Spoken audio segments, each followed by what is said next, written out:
Hello guys, welcome back to my another mini blog. तर हे आहे अलिबागचे बीच, जिथे की मी 1 डे कॅम्पिंगसाठी आले होते आणि इथली कॅम्पिंग पूर्ण करून अलिबागचा बीच 2 दिवस चांगला पूर्णपणे एक्सप्लोर करून आता मी निघाले होते मुरुड जंजिरा पाहण्यासाठी. तर या किल्ल्यावरती जाण्यासाठी पहिल्यांदा तर जी प्रोसेस करावी लागते, आम्ही तिथं पोहोचल्यानंतर ना आधी तिकीट्स काढून घेतले आणि झांजेने प्रवास करून आम्ही किल्ल्याकडे पोहोचलो. तर हा किल्ला जो आहे संपूर्ण पाण्यामध्ये आहे. या किल्ल्याला अजिंक्य किल्ला असं म्हणून पण ओळखलं जातं. किल्ल्याबद्दल बरीचशी अशी माहिती आहे जी जाणून घ्यायला तुम्हा सगळ्यांना फार आवडेल आणि मला पण फार आवडलेलं. किल्ला अतिशय उत्कृष्ट आहे, म्हणजे त्याच्याबद्दल माहिती घेतल्यावर तर ते आणखीन छान वाटायला लागलं मला.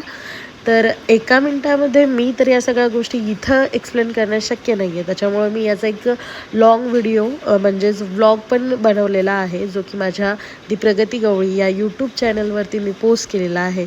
सो तुम्हाला जर हा व्हिडिओ बघायचा असेल किंवा किल्ल्याबद्दल माहिती घ्यायची असेल तर तुम्ही माझ्या चॅनलवरती जाऊन बघू शकतात. आणि यस, प्रत्यक्ष जाऊन फील घ्या, तुम्हाला नक्की आवडेल.